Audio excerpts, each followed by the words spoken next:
سالم سبلان کہتے ہیں ہم سیدہ عائشہ رضی اللہ عنہا کے ساتھ مکہ مکرمہ کی طرف سفر کرتے تھے۔ سیدہ ابو یحییٰ تیمی کے ساتھ جایا کرتی تھی اور وہ ان کو نماز پڑھاتے تھے۔ ایک دن ہم نے عبد الرحمن بن ابو بکر صدیق کو پا لیا، انہوں نے ناقص وضو کیا۔ سیدہ عائشہ رضی اللہ عنہا نے ان سے کہا، اے عبد الرحمن وضو مکمل کر، کیونکہ میں نے رسول اللہ صلی اللہ علیہ وسلم کو یہ فرماتے ہوئے سنا ہے، قیامت کے دن ایڑیوں کے لیے آگ سے ہلاکت ہے۔ حدیث نمبر 684 مسند احمد۔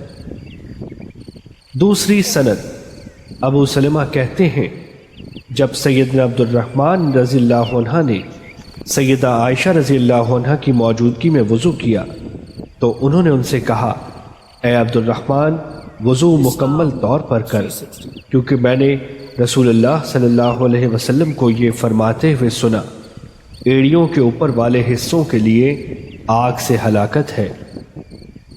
حدیث نمبر 685 سیدنا جابر بن عبداللہ رضی اللہ عنہ سے مروی ہے کہ رسول اللہ صلی اللہ علیہ وسلم نے کچھ لوگوں کو دیکھا کہ انہوں نے وضو کیا اور ان کی ایڑیوں تک پانی نہیں پہنچا تھا، بس آپ صلی اللہ علیہ وسلم نے فرمایا، ایسی ایڑیوں کے لیے آگ سے ہلاکت ہے۔